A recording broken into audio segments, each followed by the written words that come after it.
Hello, welcome to the Wunderparlement. Sans plus tarder, la parole au rapporteur. On va discuter du futur de l'Europe. Ah bah maintenant, c'est l'interview. Bonjour toutes et tous, c'est Sarah et Anna de Radio WN pour Wunderparlement. Nous sommes au Parlement européen de Strasbourg. On a le 23 novembre 2023 et nous allons interviewer Madame eurodéputée Gwendoline de Bokorfield de la groupe Vert de la situation des femmes en politique et de la réalité de la violence chez les femmes, journée internationale contre la violence à l'égard des femmes.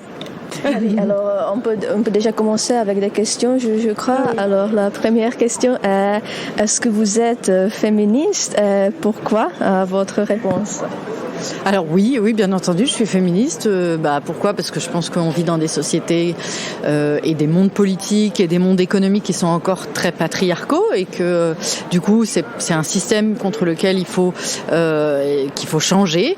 C'est pas des personnes, c'est pas une attaque contre des personnes en particulier, mais c'est un système qu'il faut entièrement changer.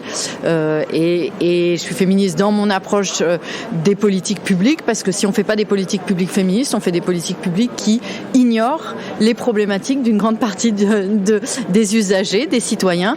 On le voit à tous les niveaux, à un niveau local. Pendant très longtemps, on n'a pas fait des rues, par exemple, parce qu'on pensait pas aux femmes qui marchent et on pensait pas aux femmes qui ont des poussettes. Et voilà, on pensait que aux voitures. Voilà, on a beaucoup d'exemples comme ça dans la vie de tous les jours. Et à un niveau européen, on voit que si on pense pas nos politiques publiques avec une approche genrée et une approche du coup féministe, pareil, on va faire des grandes règles climatiques, d'énergie, de transport, etc., qui ne prendront pas en compte la spécificité de la problématique des femmes qui ont déjà beaucoup subi en plus depuis des siècles. Est-ce que vous n'êtes jamais la cible d'un autre seulement parce que vous êtes une femme? Ça peut être ici au Parlement ou peut-être dans la politique française domicile? Non, alors j'ai pas fait de la politique à un niveau national en France, donc je n'ai pas été la cible d'attaque. Sur les réseaux sociaux, j'y suis en tant que députée européenne, c'est pas quelque chose qui intéresse les trolls français, donc je suis non, ça m'arrive absolument pas d'être la cible de quoi que ce soit. Et dans ma vie politique, je suis dans un parti féministe, j'ai été très longtemps membre des Verts, et les Verts ont des règles qui permettent l'égalité de genre, la parité, etc. Ça a fait que moi j'ai très peu subi des choses dans ma vie politique et professionnelle.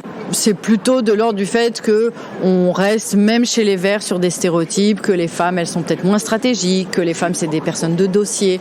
On va même chez les Verts continuer à considérer que des grands dossiers comme les finances, comme le climat, etc., c'est plus des dossiers d'hommes que des dossiers de femmes. Voilà, les affaires constitutionnelles, on voit bien dans ce Parlement qu'on est très peu de femmes, il y a un certain nombre de sujets de l'industrie, il y a très peu de femmes, etc.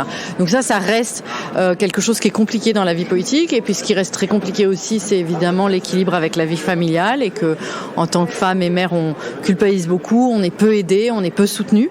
On ne subit pas tous des violences, même s'il y a effectivement des femmes, des journalistes, des femmes politiques, des journalistes ou des activistes qui subissent des violences parce qu'elles sont femmes, ça c'est sûr. Pour une députée, quel est le plafond de verre le plus évident qui reste à battre? Alors, au niveau européen, en nombre, ça commence à aller beaucoup mieux. On est le Parlement le plus féminisé de l'Union européenne, le Parlement européen. Mais dans plein de parlements, on est encore sur des parlements qui parfois ont même pas 20% de femmes. Enfin voilà. Donc il y a vraiment besoin d'instaurer la parité dans tous les pays. Il faut savoir que en Autriche, pour les élections européennes, on peut présenter une liste 100% masculine, et il y a des partis qui le font d'ailleurs, qui présentent des listes 100% hommes. Donc ça existe encore. Donc il faut des règles, il faut qu'on passe par une longue période de quotas pour que les choses s'installent, et après peut-être on pourra enlever les quotas, mais pour l'instant on en a besoin dans tous les pays. Moi c'est vraiment quelque chose que je pense nécessaire.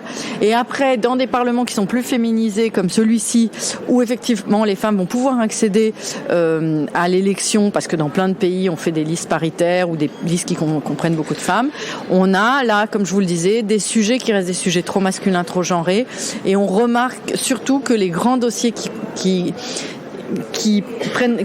sont ceux avec le plus d'investissement financier. Voilà, là où on met l'argent, c'est encore là où les femmes ne sont pas présentes.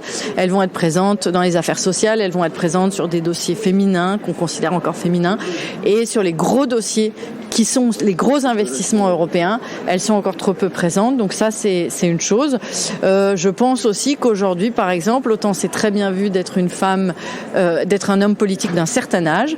C'est très difficile pour une femme politique au-dessus de 45 ans de rentrer en politique, et même pour quelqu'un comme moi, je commence déjà, et j'ai juste un peu plus que 45 ans, on me met déjà dans une catégorie qui est moins intéressante que voilà. Alors qu'un homme va être considéré très longtemps comme ayant de l'expertise, etc. On veut se débarrasser des femmes beaucoup plus vite et mettre des femmes plus jeunes à leur place. Donc on est encore aussi dans ce genre de schéma. Quelles différences politiques internes et économiques trouvez-vous entre un homme et une femme au sein du Parlement? Alors, bien entendu, il y a des femmes et des hommes qui travaillent et qui ont des modes de vie très semblables. On a une nouvelle génération d'hommes qui arrivent ici, qui notamment veulent prendre des congés parentaux, qui veulent pouvoir s'occuper de leurs enfants, qui s'inquiètent des horaires, etc., etc. C'est une toute nouvelle génération qui va beaucoup changer les choses. Donc, c'est pas que les femmes, du coup. Et voilà. Et donc, on a des hommes qui, de plus en plus aussi, savent ne pas prendre la parole tout le temps, ne pas empiéter sur la prise de parole d'une femme, ne pas avoir des propos autoritaires, agressifs, invalidants. Mais on a encore aujourd'hui beaucoup d'hommes dans ce Parlement qui, effectivement, dans leur attitude, vont empêcher les femmes d'être à l'aise, d'être confortables, de parler, vont très rapidement avoir une attitude agressive, misogyne.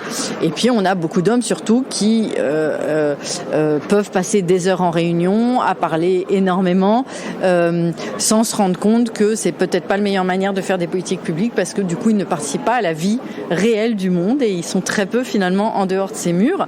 Voilà. Moi, je dirais que c'est ça. Et puis, encore une fois, pour moi, c'est pas tellement un problème de différence d'attitude entre hommes et femmes. Bien sûr qu'il en subsiste, mais c'est vraiment un problème de système. Et c'est vraiment le fait que il y a les hommes n'ont pas encore pris en compte l'aspect genré d'un certain nombre de politiques publiques, parce qu'ils voient les choses de leur point de vue, de leur vie, de la vie de leurs copains, amis, et donc ils voient les choses d'un point de vue d'un homme. Et un homme aujourd'hui dans la société, à tout point de vue, dans son quotidien comme dans sa vie professionnelle, etc., ne vit pas les choses de la même manière. Voilà. Et donc, quelles propositions législatives avez-vous pour favoriser la réalisation de sa égalité? Il y en a beaucoup. Une des choses les plus importantes, c'est le gender mainstreaming. Donc, c'est vraiment qu'il y ait un aspect genré dans toutes les dimensions de ce que nous faisons au Parlement. Quand on pense une politique industrielle avec un aspect genré, quand on passe une politique énergétique, voilà. Il y a beaucoup ça. Il y a effectivement renforcer la présence des femmes dans un certain nombre de lieux de pouvoir.